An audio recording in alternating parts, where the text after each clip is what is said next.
So this is the real deal. Firemen and mechanics do use this guy. Quick demo. You guys should be able to see me in there, right? Orange, red, and yellow guy. Signatures, yeah. Yep. So obviously this is set up to white hot, black cold. So we're looking for blue and black spots to actually move. I do have a blue dot set up on here to give us the coldest spot in the frame at that moment. That's why I upgraded it, so that way I can have that specific, hey, this is the coldest spot. I also left the center crosshairs on there, so if we need to measure something specifically, the user can just simply move the camera and be able to put the crosshairs on whatever they need to. The cheat sheet is actually going to be the little bar there on the right-hand side. It's not going to show up in your video, unfortunately. It doesn't record that piece, but in real time, we can use that for the highest and lowest temperature in there. So we're literally looking for those cold spots. Watch. Whoa, he's really cutting that thing close. Good job, buddy. Spent all the money on the lights, but no muffler. Did you guys caught that right? I did. Okay. Yeah. Priorities. He wants everybody to turn around and see the lights. But we're going to turn around anyway because we can hear them. That's what I'm saying. You got the Hey, muffler, hear so him you turn coming? around. Yeah. You got the noises to make you look. So this does record video and audio. Okay. So you guys are going to get the full video back. Kate, you and I are going to do some starts and stop with this. As great as this hardware is, the software sucks. It's horrible. So if we record for too long, it will erase everything, all footage. And we don't want to do that. We want to make sure we get as much back to you as can. Even when we restart it, make sure the camera is set to the left. That's the piece with the wire at the end. The reason for that is it goes to YouTube after I splice all the videos together, and if your video's upside down, I got to give Tammy your number so she can yell at you, not me, and it's never fun. So, camera's all you. You're my camera person. Okay. So, and your finger just went over the camera. Good job. Everybody does it. It's okay. Where? It's on the left-hand side. Yep. There you go. Turn it around so you can see it. So you know it's right there, just so you know. Okay. So the battery pack on the back is just keeping the camera charged. That's why it's a little heavier than normal. It's also a construction phone, so it can take drops and those kind of things. Plus, it has an extra casing. Tammy's like, "Oh, that's actually kind of smart." So, Cool. Putting all your expensive equipment in some crumble finger hand. Yep. Well, she got gloves on too. Keep that in mind. As do I. Wrong one. The other one. So let's go to spirit box. I've used a camera like that to look for leaks in insulation and attics. So we had the original Flare one, and it was good, but then that software stuff started happening, so I upgraded the camera thinking that was where the problem was. No, it's with the software. So you seemed pretty stoked about spirit boxes. A little bit. You're going to go with my spirit box here. So what does this guy actually do? Just so people that don't know what these are, it's going to sweep through FM radio stations at a very quick rate. I'm going to have it as slow as we can possibly make it. The cool thing about this one, the whole point of what we're listening for, the reason why I slow it down, is the DJs, the song lyrics, the commercials. If Ryan can actually make any of it out, and obviously repeats it back to us, it's a 50-50 shot that it's a message that we were meant to hear. So it's kind of a conveyed message using DJs and song lyrics. So I have it slowed down so that those will come through a little bit more clear for you because you're not used to listening to it. Gotcha. The cool thing is it's going to record the entire session for us. So no matter what volume you have it on, listening to it through the earbuds I'm going to give you. By the way, I don't want them back. Earwax is gross. You can keep it. But whatever speed or whatever volume you have it on, when I give you the recording back, it's at a nice even level. Gotcha. So I'm going to give you about 15 to 20 different markings that I find in the morning. And then with that, whether they're relevant or not, it's going to help train your ear on how to listen to the rest of it. The volume button, just so you know, is at the very top. It's not the button. It's the wheel next to it. It might be hard to feel with those gloves on, but it's because it's kind of a little bit inset in there. Okay. But you'll get used to it once you get your earbuds in there. Gotcha. So, again, I don't want them back. Take a pair of those. Hang on a second. Good deal.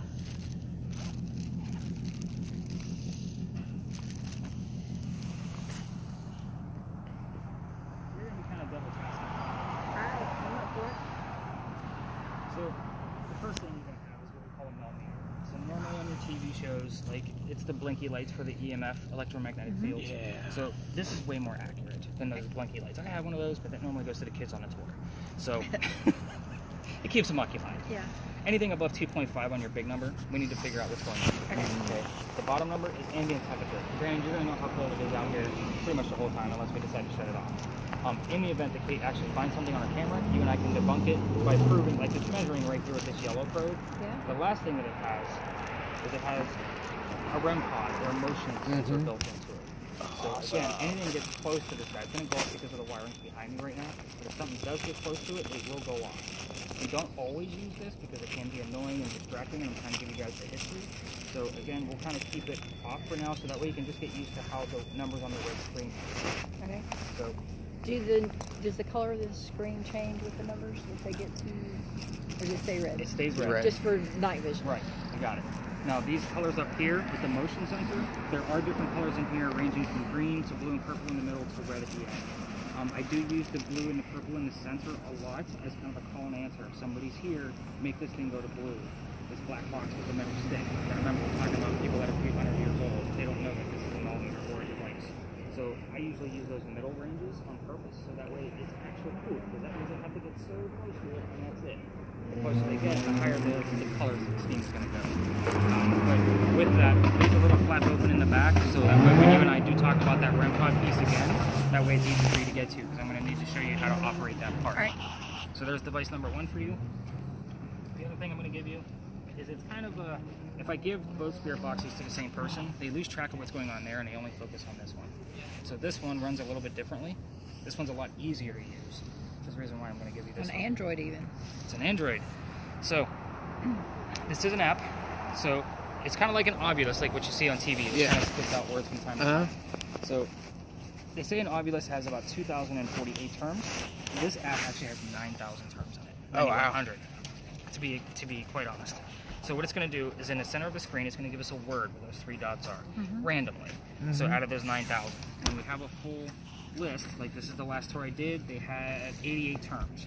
So you can see it gives me timestamps and all of that mess, so that way I can kind of see what's going on with the rest of your devices. And that way when I'm going through it, I'm going to clear them out and start us off fresh.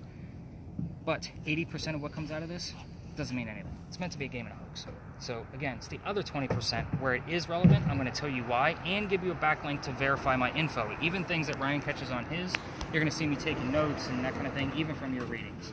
So again, you can keep this one in your pocket and pull it out from time to time, but I'll come to you when I want to see the list, and you just hit that little white button and you'll be able to scroll through it once we have some. All right. But I don't have to monitor it for something coming in there. No. Okay. So this way I can actually keep focused on what's happening with the rest of you guys. So I will keep the little blinky light guy in my side pocket, just so you guys know. It kind of helps us debunk some of the things that are happening around us. Gotcha. I use that more for debunking purposes than anything else. Let me grab my little notebook, and then I will tell you what's going on with the place where I told you to meet me here at Big John's. So most people stop in there for a drink, but you didn't. So I was afraid if I had anything that we would not be somewhere, and you know, when you get old, when you got to go, you got to go. So this is true. Yeah. And there's not many potty stops along the way. No. So the candy shop is one of them. Obviously, we're actually going to head down that way. And then near the ending, there's a garage that actually has a clean restroom. So I usually recommend that one too. So let's talk about Big John's. So Big John, the place right over here. By the way, first off, any questions, comments, or concerns? None. No. Is this on? Like, Yeah. it's right? Yep. Yeah. Okay, you're good. Yeah, you're Pay no good. attention to the timer. Okay, that was what was throwing me off. Yeah. Pay no attention to it. As long as that red square is there, you're good. So Big John was a football player. 1947 New York Giants. I'm not a football guy, so I didn't memorize this crap, so I can tell you guys. This was his bar. He used to sit in the back of the bar, and he would tell the bartender if the cat's coming over from the cigarette.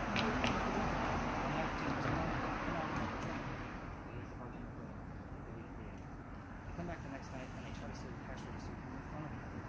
John sees what's happening in the back, and goes up to the front, and he says, "Put on the right foot." Couple shots go off. John gets hit in the neck with a bullet, and the bullet lands in a wall. John gets up after being shot, goes back to the bar, and tells the bartender to get him another beer, put the 2 guys on the floor in ambulance. So, moral of the story is, nobody died in that story, right? The bullet hole is allegedly still here. Even if it isn't, they just filled it in, because the place just recently got renovated. Even if they filled it in, John's blood's still here. Gotcha. So, people that sit in the front of this bar get a little queasy, nauseous, headache. That's from the actual paranormal activity that actually occurs in the front, which is the reason why we start here. It's a heated warning. Anybody feels any of those symptoms, they need to know immediately to get that person to safety, and we're going to move the whole group. So what is it about the presence of that blood that creates paranormal activity? If you think of it, it is John's no longer with us. Right. Maybe it's him coming back for his own part of him? Yeah, right. Okay. So, and I would almost label that as almost like a residual sphere. So, it's not going to be any intelligent activity where you can say, "Hey, Big John, tell me this," or "Big John, tell me that." It's gonna be more feeling. Right. Well, even the things that you guys hear, like we're going to talk more about it around the corner, but even if you guys hear things and you hear jersey numbers and things like that, I usually hear the same things because it's residual. It's almost like watching a movie over and over and over again. You're just catching it at certain points over and over and over again. All right. So we're going to talk about different types of spirits throughout the night.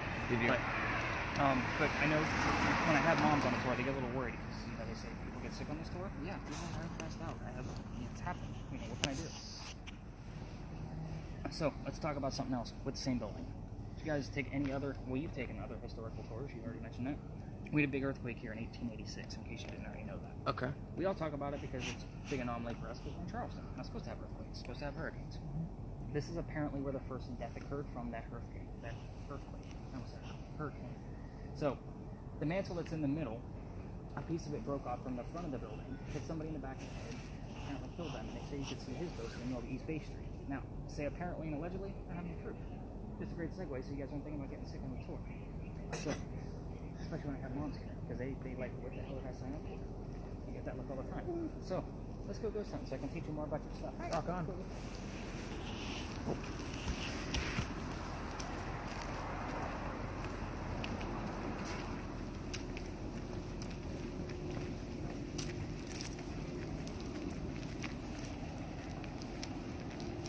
I actually like these smaller groups.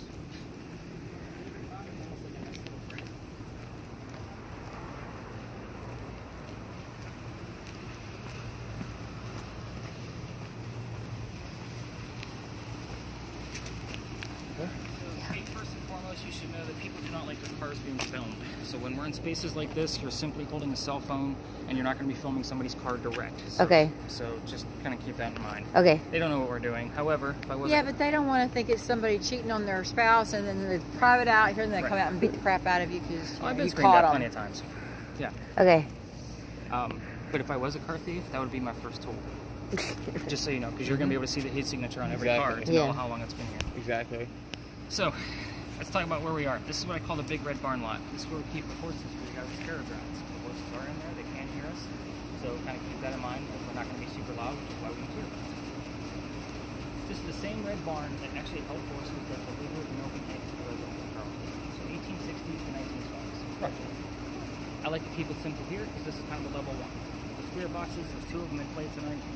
We're going to be asking questions slowly. We're not going to spend a ton of time here. We're literally just going to walk and kind of mosey through the rest of the lot after I'm done explaining everything. But with that, I normally tell my guests when I have 4 spirit boxes in play, you're going to ask questions that you already know the answers to. Like, what color is the big red barn? Right? If somebody's here, obviously you're looking and listening for the color red. Keep in mind, with yours, you're using song lyrics and DJs to convey messages. The word red might not be there, but blood and heart and fire truck are all specifically red items. So that would be an acceptable answer. Most of the night tonight, I'm going to be looking for double clues and extra EMF, but a lot of times it's going to be among the spirit boxes.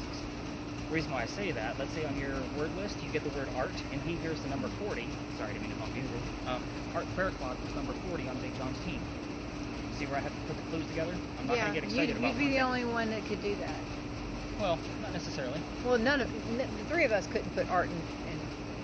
But if I hear, like, of course I left that out of the Big John story, but again, I'm going to be giving you history with each location that we go to, so you have starter pieces. Gotcha. And again, that's why I always give you the verification link, so that way if something does pop up that's something I didn't tell you about, then here it is. It's definitely related to this person, this family, this location, whatever the case might have you. But again, this is going to be a really simple, we're just going to walk through. With the thermal imaging camera, you're going to try your best to try to keep somebody in view. Go ahead and point the camera at this wall for a second, just to kind of get the gist. The wall should be somewhat of a red color. Yeah.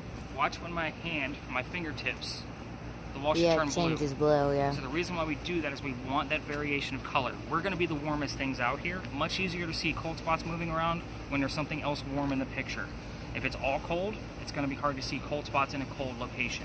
So again, we're going to try to. It doesn't always need to be in somebody's face, but even off in the distance is perfectly fine too. Okay. So film people, not cars. Okay. That's the gist of that story. As far as your REM pod, have any of those numbers moved at all yet? What have you got? No more than a 0.3. Okay. So let's talk about the REM pod portion of it. That's the motion meter. So the little flap that I left open in the back, there's 2 little white buttons back there. So go ahead and, well, let's pull up the antenna first, or else you're going to make it go zonkers. those two buttons back there, the one closer to the edge is the one you want. So flick it all the way into place, push it in until it clicks. You'll feel it go flush. Perfect. Flip it around so you can see it, but careful, it's going to be bright. So if something gets close, I told you it's going to. So it was you. Yeah, that was definitely me in the field. So what happens is there's an EMF field being generated around the antenna. Whenever something interrupts it, then you can obviously see where the colors come from. Your motion may make it go off, more than likely will. So there's a way to reset it to kind of debunk that it's not from your motion. On the spine, right where your thumb is, there are 4 buttons. The one at the very bottom is the one you want to reset it. Your thumb should always be there because we're going to be moving around. So just always be clicking it. I say we... So repeatedly, just Yep. every now and then, just pop it. Yep.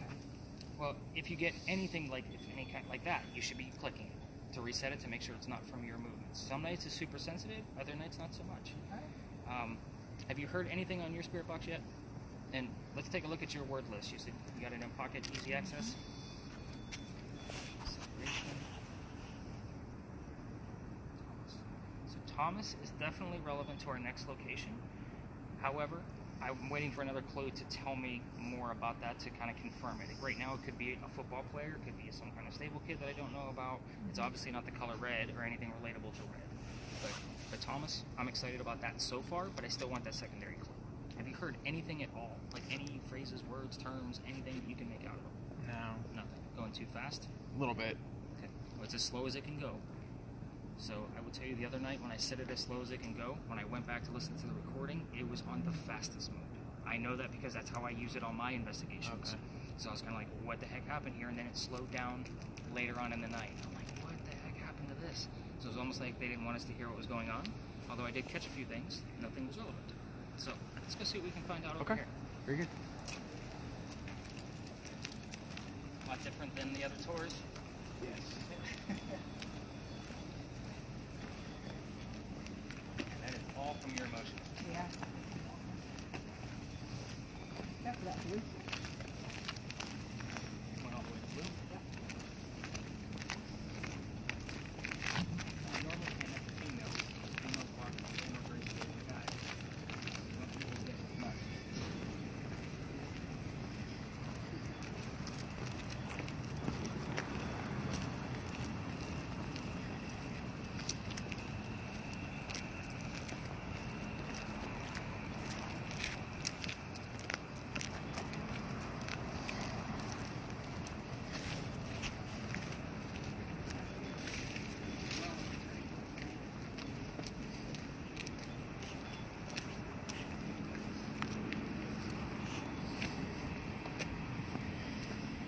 Alright, Kate, you are going to be my quiet one all night long. You know what's funny is I get whole groups just like her that don't say a damn thing all night. Oh, that's no fun. But at the end of the night, I never know. Like, did they have fun? Did I have a whole team full of skeptics? Like, what was going on? Until I get the reviews. So, alright. Welcome to another beautiful spot of Charleston. Another parking lot, I know, I'm sorry. But this place used to be here? the Pinckney Mansion site. So Charles and Eliza Pinckney, their mansion was in the front, facing East Bay Street. Eliza's garden was lined up with that tree behind that church over there, which is actually a restaurant now. Came all the way across, and we are standing in the slave and servant quarters to the home. So first off, I'm not going to be giving you questions like what color was George Washington's white horse for your spirit boxes, right? Because that's an obvious answer. Yeah. Right? So you're going to get those answers from your spirit boxes. This is like your next level because I am going to give you a lot of impromptu questions. Okay. If you want to use them, great. If not, and you go rogue, just make sure it's questions that we can prove. We normally don't go after yes or no questions just because, is somebody here? No. That means somebody's still here. Yeah. So we're going to stay away from those yes or no questions. But Eliza and Charles had a son named Charles, and they had a nephew named Charles. That's 3 Charleses. The son and the nephew were signers of the Constitution for South Carolina. Big deal for us, but you guys are on vacation, and I don't like politics either. So we're going to move right on to Eliza. If I don't bring it up, which I should... 15, Oh, that's a good... 50, You got the 50? 2.7, 2.4. I like 50. I like 50. Well, it's not picking up motion. It's picking up electromagnetic fields. And these two things can work independently. So right now, they are working independently. So you can have a reading here and not there, and vice versa. We're going to talk about Eliza, and hopefully it'll start spiking again, because that's usually what happens. Eliza married Charles at a young age according to today's standards, not 1700s standards. I'm not going to tell you how old she was, but I will tell you that Charles was over double her age. So if you start hearing numbers, let me know what you hear. Let you know how they're relevant. So, reason why she married Charles, and by the way, this is the mid-1700s, so we're not even a country yet. There's no green cards or citizenship. She married him out of love and remained a widow after his death. So just so you know that. Eliza, her father was dying over in England. At least he thought he was. And he wanted to see all of his kids one last time. She didn't think he was dying, so she stayed put and got married almost out of spite. He left her here, behind, to run a plantation. She's like, nope, I'm in love, I'm going to get married.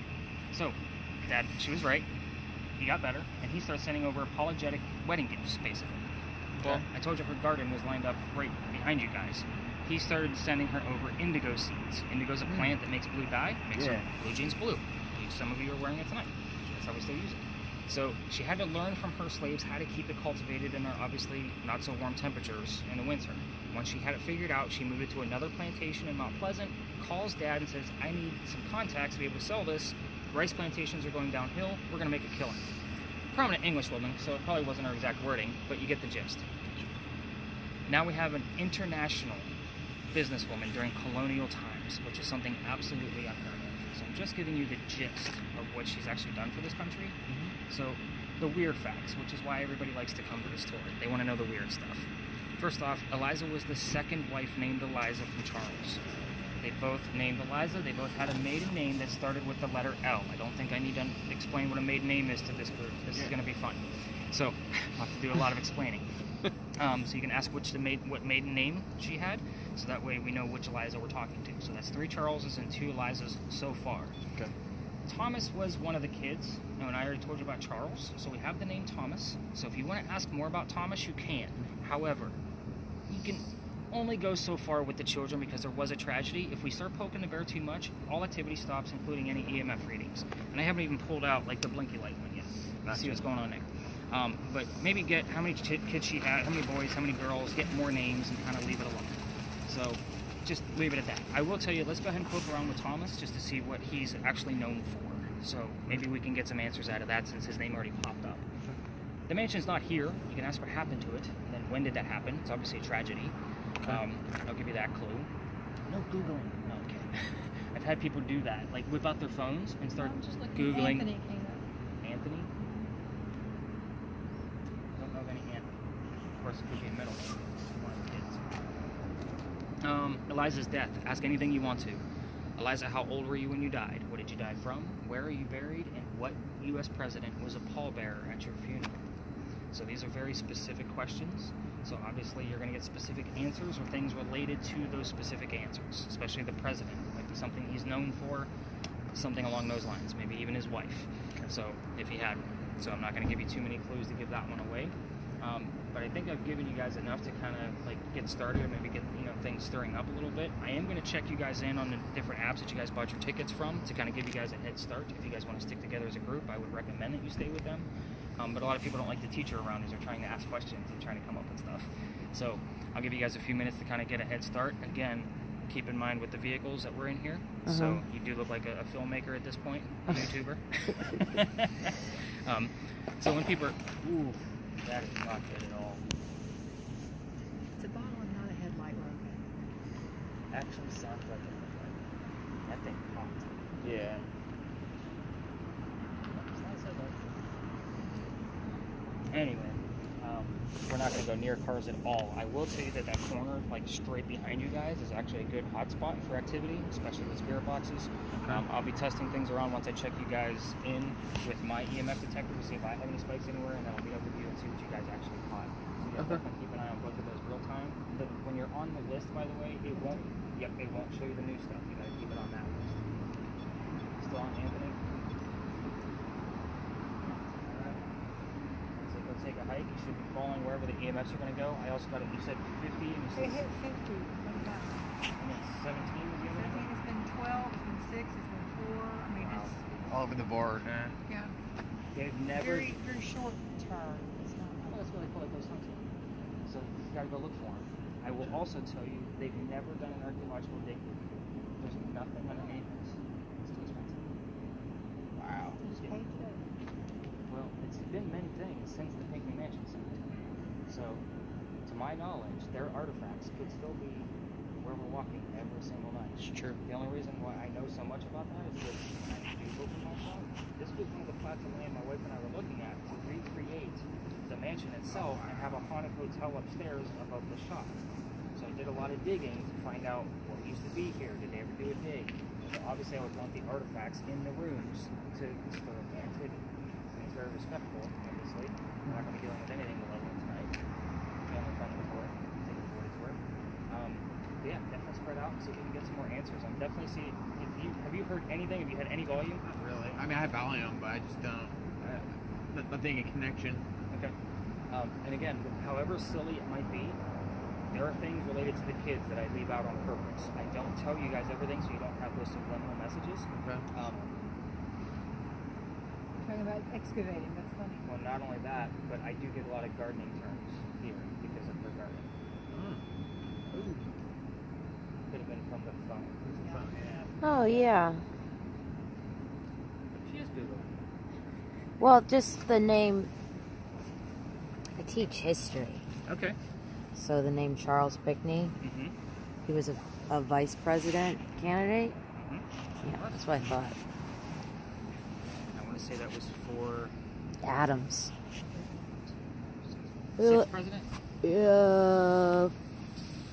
Well, Jefferson was the third. Yeah, he ran. It was Adams against. It was Adams' second term. Well, would have been, but he lost because nobody liked him. So the fifth president. You tell me. I know which ones I talk about every night, so I know their numbers. No, Jefferson is third. Pinckney was never president. He was Right. the vice president. But he was ran- the running mate for Adams. So it was the fourth presidential election total. Okay. Yeah. That's what I was getting. Yeah. Yeah, because I knew he lost. All right. Go film. Let's see what you guys find.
You're supposed to ask questions. Uh-huh. What questions? All right, so what other question?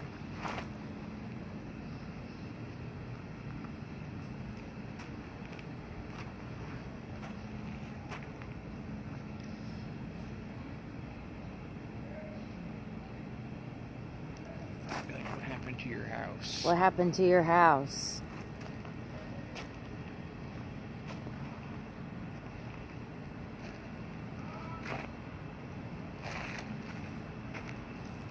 What happened to Charles?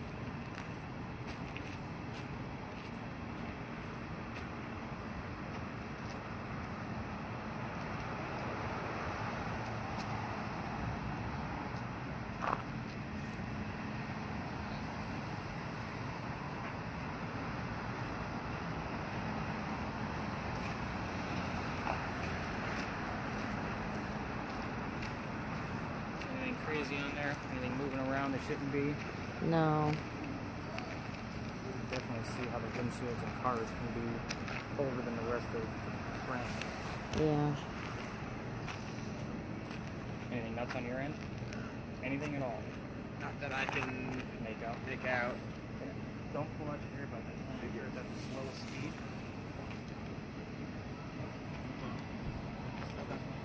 You do. Again, I had that issue the other night. I'm like, what the heck just happened? So, Let me follow up with her word list and keep listening in. See what you guys capture in. Good deal.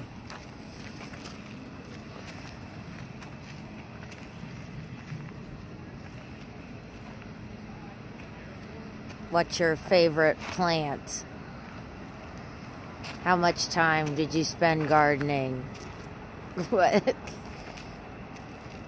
How many children did you have?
Perfect film person. You know, I gave that to you because you're quiet. That's why I made up with you guys. Mm-hmm. See, look at this. I mean, that's around 15. This measures everything. So any, like, the parking meters and some of the wiring around us might make it go to that first dot, but of course it's kind of... It's pegging. It's going all the way to 25. Mm-hmm. And you're still not hearing anything? Again, that's the hardest job out here. Just so you know. I know.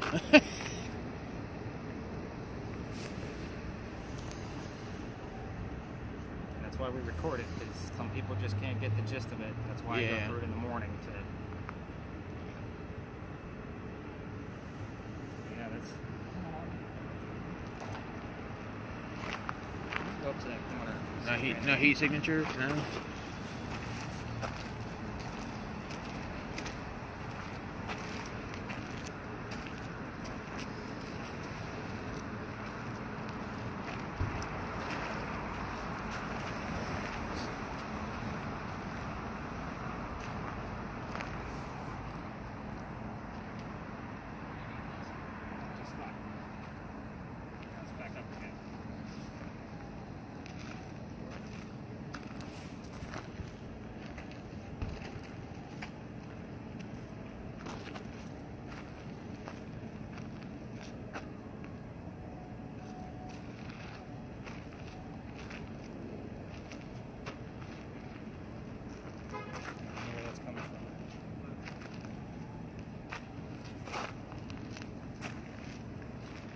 This thing's taking out at 25 over here. And bring your millimeter over here. And this thing is, it's going nuts at 20 to 25. It's flashing. It went down a little bit. It just keeps popping up to like 15, 19. 19, I saw that.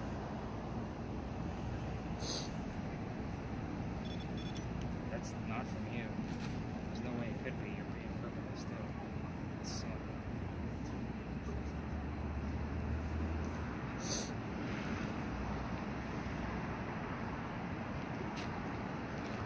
And normally, anything that I see a rhythm or a pulse, it's usually from something man-made. But this thing's all over the map. Yours isn't giving us anything at this point. Right now, totally stopped.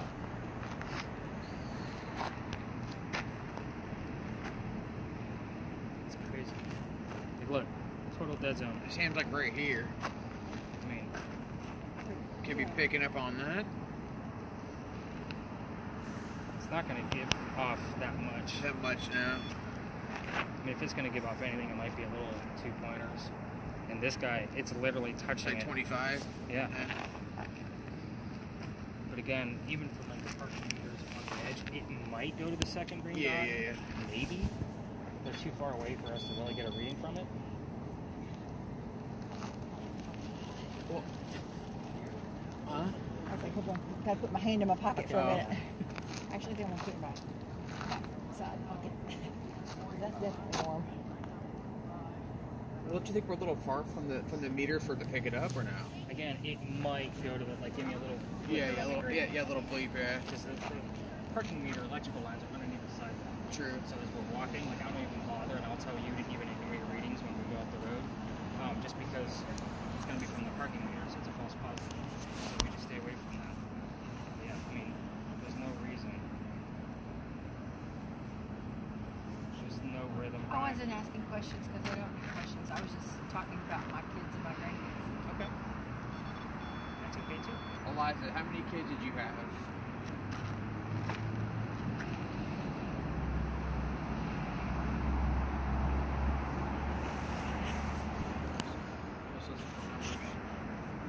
If anything, she might just grab whatever she can get that's relatable to her, because that happens too.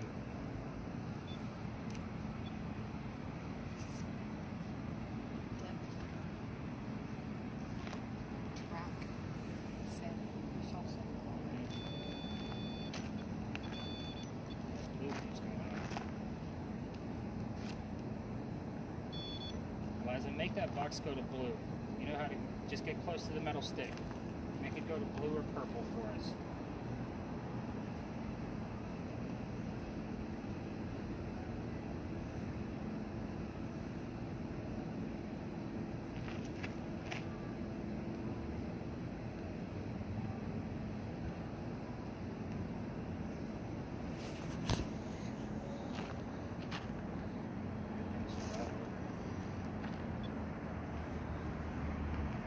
Go to blue.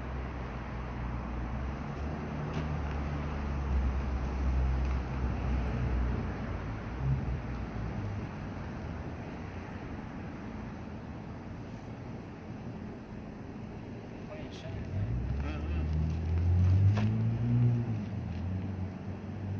Definitely getting readings. Yeah. Get closer to it. Closer.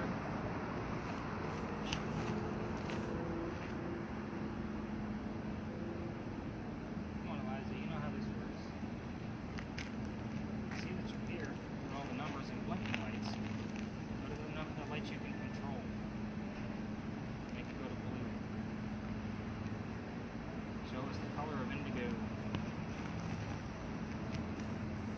26. Nice. I've seen that go all the way up to 150 in here.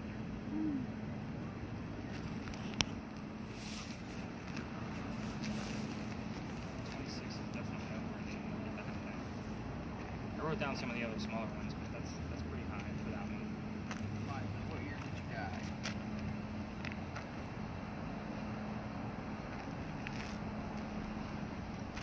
What grade history do you teach? Well, this year I teach 6th grade and 8th grade, so ancient civilizations Wow. and like modern world history. Okay. But before that, I taught U.S. for 7th grade for 5 years.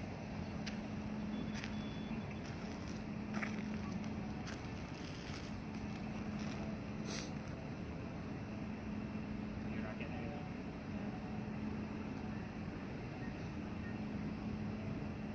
Everything okay? Give her another minute, see if anything, other word list things are going to pop up, or if she's going to make it go to blue, and then I'll get you guys the answers before we actually move on.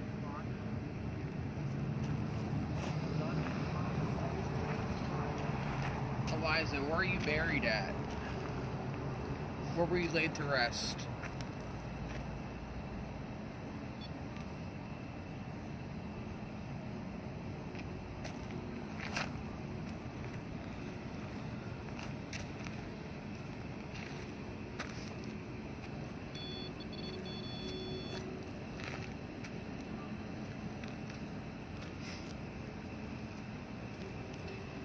So this was all his idea. No. I actually suggested it, and then we looked through ones on TripAdvisor to see. Yeah. Yeah, because I don't think he's ever done one before. Okay. I did one at Gettysburg, but it was more just like It's all history out haunted there. story. Yeah. They give you dowsing rods up there. Yeah, we a group of teachers. There was a grant. We got to go to Gettysburg and Washington D.C. over the summer. So Oh, that's cool.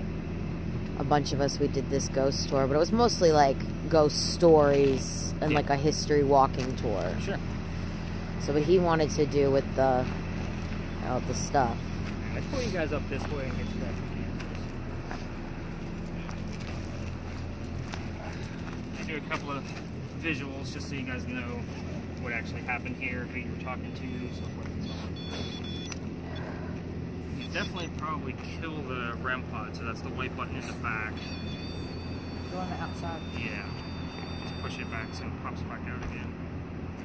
So we'll start off with the mansion and what happened to it. The mansion actually burned down in 1861. So that's the Great Fire of 1861. This is where we're standing right now. This is what the mansion used to look like. The interesting thing about this is it actually stood broad on East Bay Street. That's a big deal back then, because if you've been down to the Battery, you notice the houses are skinny and they go back long. You were taxed on how much street side you took up, and the Pinckneys didn't care. They had enough money to say, screw you. It was almost like bragging rights. Don't need a row house. I know, right? So it's the fire. Every tour guide talks about different fires because we've had dozens. This one started up the road, came down here, took out this half of the mansion, and then literally went to the other side of the peninsula. Like the water's like 2 blocks away. So I mean, we're literally right on the edge. But again, very big fire. This was almost 70 years after Eliza's death, so I guess we'll move right into that. Eliza was 70 years old when she died. Wow. That was in 1793. Wow. So that was a pretty long time to be living. Daddy. And that's That's time funny of because year. I was asking about Daddy. I wonder if we got Dad's name popping up and you're just missing it. No names, just Daddy. That was what Eliza looked like. So very prominent English At woman. like 50 years old? What? I would say probably 45 to 50, roughly. So I want to say it's probably one of the latest pictures of her, but I just like to show that one off because that's usually what she's known for, is this portrait here. But she died of breast cancer in 1793. We didn't even know what breast cancer was. We're going based off her medical records. That canker. So who knows what she actually thought she had. But that was in Philadelphia. So you were asking where she died and where she's buried? Philadelphia. She's also buried up there, which kind of, we're dealing with an intelligent ghost here. So you're not going to hang out where you're actually buried. I go to a lot of cemeteries and I do not get a whole lot of activity. It's very minimal. You're going to go to your mansion in Charleston 400 miles away from wherever your gravesite is. And I want to say she's like 10 plats away from Ben Franklin, if I'm not mistaken. I do need to relook that up. So she's buried with the best of the original founding people. Jeez. So the president was Washington that took her to her grave. So at his own request, he wanted to be a pallbearer at her funeral. 4 children. Talking about Charles. Thomas fought in the Revolutionary War battle. So it was interesting. Somebody brought up Revolutionary War, Kate. I think it was you. You could probably kill your video right now. We'll give your camera a break and your hands. Probably pocket it for now if you want to. So hit the red square. That Revolutionary War battle was... Pocket. I died. I must have hit a button. So I usually just turn it off and turn it back on. Drown. Alright, so you have stone on there. That Yes. caught my attention. Fishing also caught my attention. Drown is a possibility, I just can't prove it. So there's that device. Oh, I'll turn the temperature off. No names at all. No words at all. It's music and Sometimes it's the lyrics, if you can make out the lyrics. So let me tell you where we are first off. Did you get your video back up and running? Yeah. Cool. So this is Lodge Alley. I'll hand that back to you. I know you're trying to keep your hands warm. But Lodge Alley, this is one of the first streets we ever had. So when we crossed the last crosswalk coming over, that's where the original Charlestown Wall used to be. So Charleston used to be Charlestown, the walled city. This place used to have residents. People lived here. That's why I'm looking for names. We had a lot of mariners. You're going to see when I give you the word list because we have fishing on Mariner there. and drown makes Right. sense too. Not to mention, we have stones. These are granite. These are Belgian blocks. Oh, damn. These are solid. So we're also working with the stone These tape original? theory. Yes. Damn. 1739. So people that lived here, I have the full list of residents and their occupations. So it's not like a full census list, but it's kind of like what they could find, and we're able to drum them up. Why I asked you for names, I get the same 2 names over and over and over again. Benjamin and John show up every 6 to 7 weeks. Again, that residual piece, we're going to add the blocks to the mix and call it the stone tape theory. So the stone tape theory says anything that is earthly made from the earth can hang on to the memories of consciousness. So basically, I'm starting to realize maybe the Belgian blocks we're walking on, because they are solid granite, they have a little bit of clay, but not much wrapped around them. So again, very Earth, interesting. like clay as opposed to earthy like wood. Both. Okay, because I know my mother had some antique furniture that everybody swore there was something attached to. They actually had some kind of I've seen exorcism psychics thing done walk on it. in and see an old piano and say that doesn't belong here. That came from the state of California, and they were like, "How would you know that?" First off, it's holding on to whatever. The psychic mediums can anyway. But where we are again, Benjamin and John. Every once in a while, I get that third name, which is Jane. Now, Jane, Benjamin, and John. That's 3 people. There was only 5 that lived here in 1801, and I get the same names over and over and over again. So take that for what it's worth. Before people lived here, the reason why it's called Lodge Alley, the Freemasons. I heard a hello. Okay, could be somebody here, but again, I'm still going to call this residual. So we shouldn't be hearing any direct answers. So it's not going to be like, all right, who's here? And we hear Benjamin or John. It's going to be like you're just listening for those clues, like fishermen and those kind of things about like where we're walking to. But the Freemasons actually had the Masonic Lodge here, which is why it's called Lodge Alley. So we have gotten words like Freemason, brick, clay, stone, Illuminati.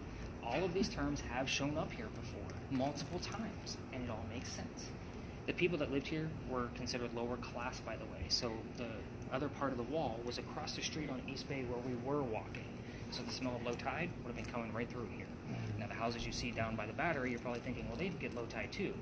Piazzas have front doors, blocks that nasty smell. You get the cool air going over the top for the second story, and it cools off the whole house. So that's another reason why they're set up that way, along with the tax reasons that I told you about, like at the Pinckneys.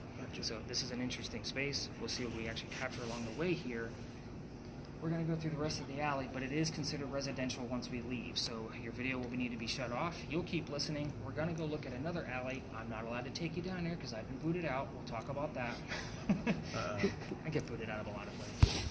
But we're literally right on the edge of where I'm allowed to take you guys. Like, I can't go left. I'll get a ticket. Like, so we're going to go right. But again, we'll kind of walk a little bit slower through here to see if you hear anything. Because you get a cease and desist order against you. I know, right? But that alley is residential on the other end. Because it's Go down to Queen. What's that? Where's the alley? It actually runs this way, Like down to Queen? 1 block away. Yeah, it goes Because straight I to was Queen. walking, when I came down, I came Queen to East Bay. You can walk down there as a tourist, but I can't walk I'm down not there. walking back down Queen Street. So yeah. It can be sketchy. It just depends on what day of the week it is. Tonight at 5, 6 o'clock. And you said are you staying at the Moose? That's Meeting Street, right? Just the side of Robert. Okay. All right. Well, actually, everybody wants to know what we're doing. Drugs. So, you have to imagine you guys join me annoying. So, everybody likes to sleep. We're doing the other tour guides, and I tell you the stuff we're doing is fake. Okay. That's just because they don't have the funds there. Right. I don't have a whole lot of friends in this industry, in case you couldn't tell. I have a few. Everybody would do some kind of solidarity. No. It's separate. Most of us are private. Then there's the big corporate force.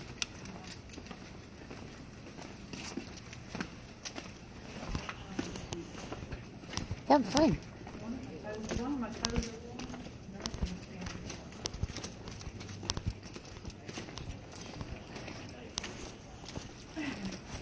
My back will be thrown out. Because I'm walking in these shoes. Alright, camera down. We ever put in. That's why I like to point them out. We talked about the Charlestown Wall. This is the street where the Charlestown Wall actually existed. It went up just past the powder magazine, about half a block, and started going south behind me towards the Battery. Locked it into the corners of the wall, keeping it protected from the waters. So, In the event, cannon actually comes across and penetrates those walls. They're 32 inches thick. It blows up the gunpowder. There's sand in the roof that's supposed to go up and fall to put out the fire of the gunpowder. That's smart. Doesn't work. Oh, well. We had another powder magazine closer to the battery. Got hit, sand in the air, building burned to the ground. So it doesn't exist anymore. This one's just never been attacked, although it did serve in 7 different wars, including the Civil War. So it is a museum now. It's about $5, $6 to. I think I have a season pass for like $10. I can go in all year round for $10, which is pretty cool. Anyway, I like to talk about this building because this is what I call a familiar spirit. We're only here because this is the exact time period of when this female pirate came here. So the building is familiar. There's not many of these buildings left, and it falls into where tour guides are allowed to go. So here we are. 1708 is when the story begins, but the construction of this building was 1703 to 1713, so we're right in the middle of its construction. The young lady moves here from Ireland. She's with her dad and his mistress. The mistress is her mother. Does everybody follow me so far? Uh-huh. The 3 of them are running away from his wife. Angry. By boat, I'm sure. So, they get here, they land in Georgetown. Dad buys a plantation, mom dies pretty quickly. So, this young lady, by the way, back home in Ireland, rumor had it she actually killed one of her servants with a knife to the belly, a young girl. Just to kind of give you what kind of mentality she has. Now, he starts sending her down here because the mom's dead, and he's got to sell anything he has from the plantation. So the building is familiar, that's why we're here. We're going to fast forward. The building is done in 1713, and by 1715, pirates are coming through town, and Anne is about 16, 17 years old at this time. So she's pretty stoked when these young fellas are coming through. She falls in love pretty quick. His name is James Bonney. So you say Anne? Anne Cormac was the young girl's name. I'm sorry, did I not say that at the beginning? No, you didn't say her last name. I was waiting to see what that was. Okay, yeah. First name was Anne, last name Cormac. It would have been McCormack, but the father changed their name once they got over here. Didn't want to reveal his Irish heritage for whatever reason. Like that ginger didn't do it. Right. So, she was a ginger. So James Bonney, that doesn't approve because he's a filthy pirate. So they run away to Jamaica, they get married, Anne Cormac becomes Anne Bonney. That's why when you said Anne, I said, wait. Yep. Wait. Yeah, I know who that is. So, this guy is not who she wanted. This is not Captain Jack Sparrow like she wanted, right? Doesn't have his own ship. He's a privateer for the British. He's a spy. So in her eyes, he's a coward. She falls in love again a few years later. His name is John Rackham, a.k.a. Calico Jack. So Calico Jack wears the jackets of the men he kills. He's very dapper young man, and he is the Captain Jack Sparrow that she wanted. And he does have his own ship. Females curse pirate ships. So Anne makes a deal with him. He says you can dress like one of the guys, and you can be part of the crew. She's okay with this because Dad used to hide her as a boy back in Ireland to hide her away from his wife. So she's okay with the cross-dressing. She's allowed to be a female in his quarters. Eventually she gets pregnant, put 2 and 2 together. You cannot have a pregnant pirate guy on the crew. He drops off in Cuba. Go have the kid, come back, figure it out later. She goes and has the baby. She returns with no child. We have no idea what happened to the kid. She's also dressed like a female. This makes Jack pretty angry. He also has a pirate crew that he just captured down below deck, and she's going to go flirting to make him even more mad, because that's what Anne does. We're on guy number 3, in case you lost track. Guy number 3 turns out to be a female just like a guy to be part of the pirate crew that Calico Jack just captured. So now we have 2 females doing the exact same thing. Her name was Mary Reed. I was waiting for you to say it with me. Well, seems like you know the story pretty well. I know this one. So her and Mary, obviously she convinces Mary to become part of the crew, but the British find out where they are, and they send their entire fleet to come and take over this ship. Anne and Mary are the only 2 not drunk enough to come up and fight, so they are up there with their 1-bullet muskets trying to defend the ship. Obviously it gets taken by the British, and as they're being arrested, Anne's last words were to Jack, you should have fought like a man instead of going down like a dog. So the word dog will show up. The judge, his name is Nicholas Laws, not Nicholas Trott like what we talked about over here with William Rhett. So Nicholas Laws, he wants to see the 2 men by themselves, the ones that fought back. So Calico Jack and his men, they were already tried and hung, so they're dead and gone. The 2 ladies go in front, they reveal their gender. He doesn't care that they're female. Still pirates in his eyes. So he says, you're gonna hang. They say, well, we plead our bellies, meaning they're both claiming to be pregnant. You cannot hang a pregnant woman in 1720. It is illegal. He sends But you can wait till the babies are born and then you can hang. Right. So he sends them both back to jail. We're going to delay the hanging. Dad is still here in Charleston with all of his Irish money. He brings her back. She remarries, has 4 kids, and dies at the age of 84. That is all we know. I've read, I don't know how many books on this woman, trying to put the clues together. The tours actually help out quite a bit. The only two things that I did not give you for your spirit boxes that I can actually prove are the name of Calico Jack's ship and the name of Anne Bonny's parents. So I do know the mistress's name as well. So we can prove those for certain. Everything else is fair game. Remember I told you this was Ghost Hunting 101? We started off easy. This is where you guys get to ask whatever you want to. We're going to get close to the building. If you do want to go up to the front to go check it out, put your camera in the front, you can. I ask that you just do not interrupt other tours. That's the only thing that I'll ask of you from that. Julian. So we get a lot of names here. These are all new. Organized. So they're definitely organized, but that's still too vague for me. That's piecing a story together. I want definitives. This is also, again, not the Pinckney Mansion site, so any readings that you get on your EMF, I will be excited about, because that usually means he's got something going on with his, or some kind of anomaly is going to show up on Kate's camera. We're going to do the white button again? Yeah, we can. So let's get close to the building. Again, we're going to stay out of the way of the other tours as they cut through. Again, they like to poke fun and do whatever they're going to say and blah, blah, blah, but we just ignore them, and we do our investigation. All right, you need to catch on, man. You've got to get something. I know it's hard to hear. It is. I'm not trying to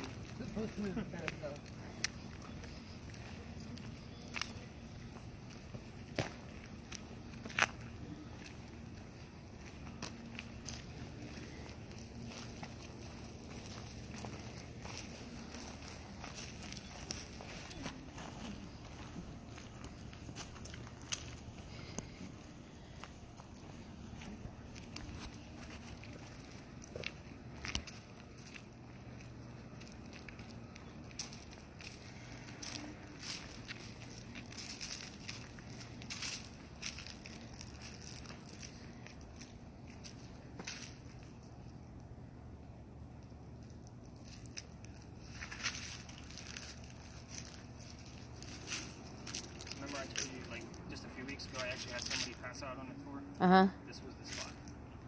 So it wasn't a super warm night. It's about high 60s, early, low 70s. I took him over, I had a group of 6 or 7. We went over to the wall. Before I started the story, a young man starts to pass out, white as a ghost. I don't think I've ever seen anybody go that way, by the way. Me and his partner pick him up by the shoulders, bring him over here to this wall, sit him down. I send the boyfriend over to go get him a bottle of water. Come back, he's starting to feel better. I tell the story. Afterwards, I send everybody out with their devices. I got 6 or 7 people. Go spread out. They pull me aside and say, "Nick, we gotta tell you something." What's up? Like, we are 2 transgender males. Like 2 females, just like men. Oh, wow. And they were totally like they got it. And the dude passed out before I told the story. So I'll never forget that. This is a weird spot. The first, I didn't even believe the whole Anne Bonny thing over here. And then the night I got kicked out of Philadelphia Alley, the night before Thanksgiving, so I come back the night after Thanksgiving. I told what I could, what I remember. And I kind of told my teams, like, yeah, I don't know a ton about this, but let's see what we can get.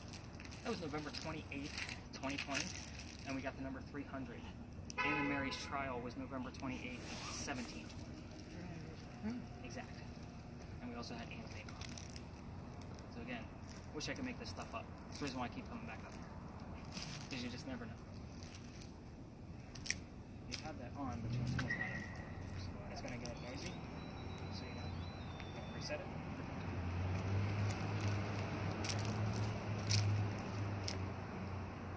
Yeah, your camera is acting weird here before too. That's exciting. Every little flicker out of yours is exciting. And can you tell us the name of Calico Jack's ship?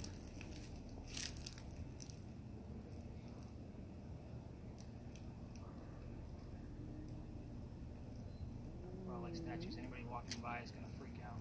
What's going on over there? It's a flash mob.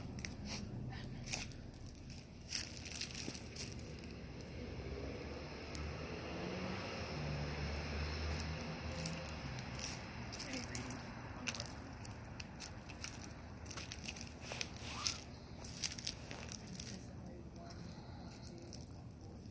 It's probably coming from the building. So I know for certain that the corners are from the poles. So they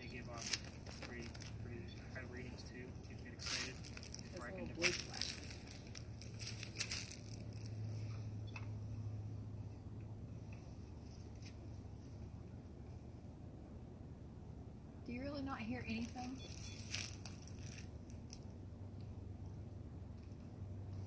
So some nights, some people just, they're not, how do I put this? Yeah, they just can't grab it. And that's okay. But the fact that he's trying all night, like, I gotta give him kudos, because that thing can be dizzying. It is. You said you did get a couple blues? I got a couple of blue blips.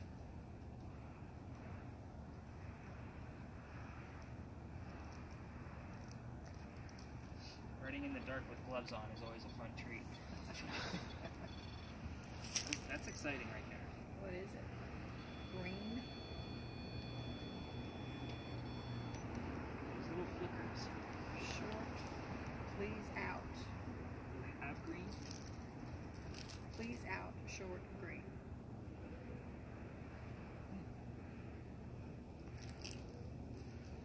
I don't think I've ever seen please out. A two-word phrase. But there's a couple in there. Not many. But I don't think I've ever seen that one specifically. And make it go to blue. You have green on there. Can you go blue? Or say the word blue? That would be great too.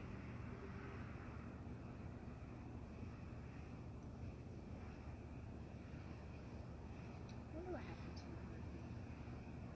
She gave it to somebody to raise. And do you want us to leave? That's a yes or no question. I'll catch it every time. And give us something. Or Mary. That Mary's ever been here.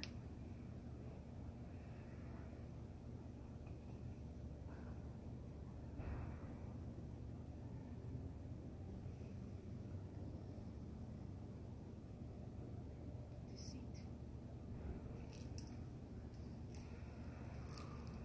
Is Green a person? Is that somebody's last name? I think it's their first name, so I can look them up.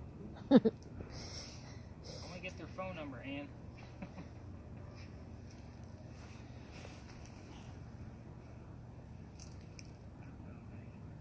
Whatever Green's.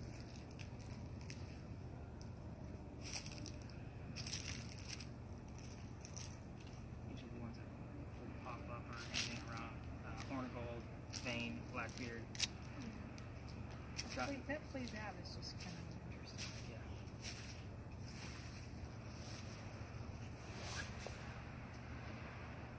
Okay, so when you were telling the story about her daddy getting her out of prison, how long was she there? I don't know that there's an exact date, to be honest with you. I don't know that she was there. Couldn't have been more than a few weeks. Is it like please out, short, like maybe the span Short of time? yeah. Yeah. Possibility. Deceit is a trick. Oh, they're pirates.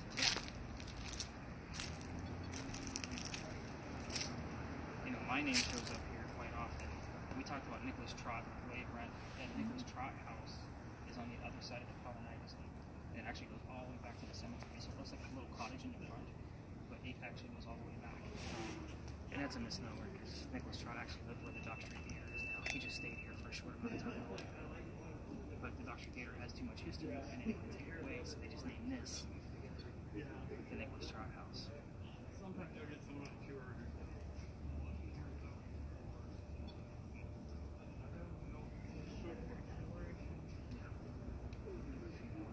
Again, this is a big hit or a big miss when we come here. But the story is a great story to end with. Please out and short seems to me like that would be. Maybe she reached out to Daddy somehow and said, "Get me Yeah, out." like please get me out, and she didn't stay here very long. I'd be curious to know how long she was incarcerated. Well, rumor had it that she may not have even stayed in Charleston after he got her out, that she moved up to Virginia to kind of hide her identity. I don't know, they just seem like they should go together. Actually, all four of those to me feel like they go together. I feel like Green is a name. I feel like Green is somebody. I think it's a person. We say their history teacher. Is Green a name? I mean, green could also mean new. Like When someone's green, they're new. Oh, okay. Green, like springtime.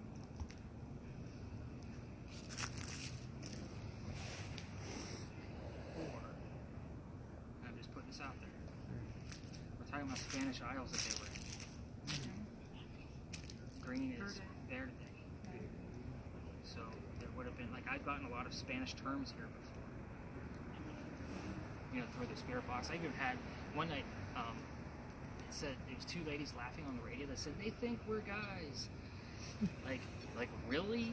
But I've had Spanish terms come up where it was actually where Calico Jack's ship would have sailed to, like different locations. It was weird. It was almost like I was getting, like, here's the coordinates of his path that he took.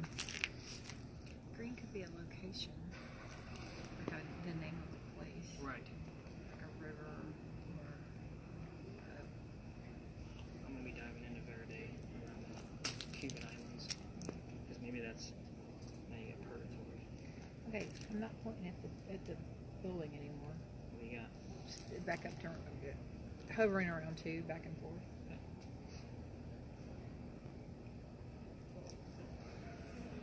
Purgatory. Yeah, I saw that. That's interesting. Looks like she's stuck here. Was she Catholic? I think everybody was. She's Irish, so I'm sure. Probably, yeah. They came out in the 17th century, right? Yeah, she was born 1697. Yeah, so then pretty much everybody was be Catholic. Now they were still having a whole lot of religious wars.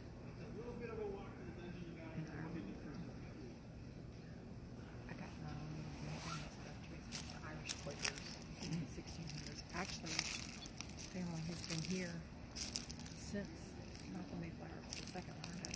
Like when you were talking about one of the places, I think one of our ancestors was in that was captive, lived on shoe leather. And out of the concentration camp, whatever they call it, prisoner camps. Horribly ill, never regained his health. It's amazing what you can find just Rap. with that insurance. Yeah, oh gosh. Alright, you're not hearing anything? I feel like anything is. Rap. Like, wrap it up. It's a rap. Of course. But I like the fact that you were only getting green flickers and you had green. Yeah. So that was my first indication. It's like, I'm not going to do blue. I don't want to do blue. I like green. Stick with green. She was a very, Oh, so the name of, and I usually forget this part, the name of Calico Jack's ship was called the Kingston. So I don't expect Kingston to come through your spirit box. I do expect the word king as kind of a word to come through. So go ahead and turn your volume down first and then pull out your earplug. Keep your earwax. So what's going to happen from here is obviously I'm going to have your data for you back tomorrow morning. I go through it, like I said, about 2 hours. Personally, now I want to go purple, but I think that was from your movement. It was from putting this too close to it, I think. So I'll take your spirit box. Arrest. I'll take it. Yep. That's a good one. I got my fingers. I used I mean, all of these since 920, since we got here. The please out, short, green, deceit, purgatory, rapper. All of these are. I mean, arrest is definitely a They great just one. seem. They just seem like they're all linked. Like you're telling a story. Yeah, to me, they speak to me as a story. We're gonna let yours run a little bit longer. I'm gonna take this one now. You can go ahead and stop your video.